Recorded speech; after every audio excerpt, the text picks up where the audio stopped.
দুখবোৰ পাহৰা একমাত্ৰ উপায় নিজক ব্যস্ত ৰাখা। সপোন প্ৰত্যেকেই দেখে, কিন্তু সপোনবোৰ পূৰণ কৰা ভাগ্য প্ৰত্যেকৰে নাথাকে। যি আছে তাক লৈ সন্তুষ্ট হ'ব লাগে, তেতিয়াহে জীৱনটো উপভোগ কৰিব পাৰি, নহয়নে বাৰু? Hello' everyone, good morning. আজি ৰাতিপুৱাই মই কামত ব্যস্ত। আজি ৰাতিপুৱাই মই ব্ৰেকফাষ্ট বনোৱাত লাগিলোঁ। আজি মোৰ ৰুটি খাবলৈ মন গ'ল। চ' এনেকৈ মই আটা অলপমান মাৰি ৰুটি কেইখন এনেকৈ বনাই ল'লোঁ। কেইখন মানে প্ৰথম ৰুটি দিছোঁ।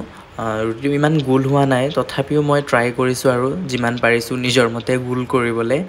আৰু মই এনেকৈ বেছি তেল দি বনোৱা ৰুটি খাই বেয়া পাওঁ, যেনেকৈ পুৰি মই এনেকৈ বেয়া পাওঁ। চ' এনেকৈ এইটো তেল দিয়া ৰুটিয়ে, আমাৰ ঘৰতো এনেকৈ বনায় তেল দিয়া ৰুটি। চ' ময়ো আজি এনেকৈ তেল দিয়া ৰুটিয়ে বনাই ল'লোঁ। চাওকচোন ৰুটিকেইখন কি ধুনীয়া হৈছে, নহয়নে বাৰু? নিজৰ ৰুটি নিজে তাৰিফ কৰি আছোঁ আৰু। চ' এনেকৈ মই ৰুটি বনালোঁ।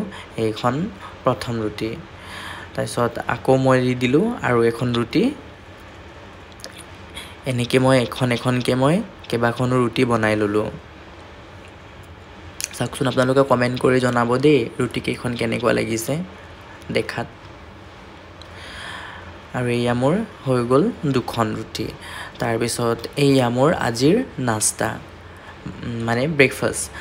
লগতে আছে ৰঙা চাহ, ঢেকীয়া, আলু শাক ভাজি আৰু গৰমা গৰম ৰুটি। আৰু এনেকৈ ৰুটি এডোখৰ ছিঙি মই প্ৰথমতে টেষ্ট কৰি ল'লোঁ কেনেকুৱা হৈছে। চ' সঁচাকৈ ভাল লাগিছে, টেষ্টি হৈছে।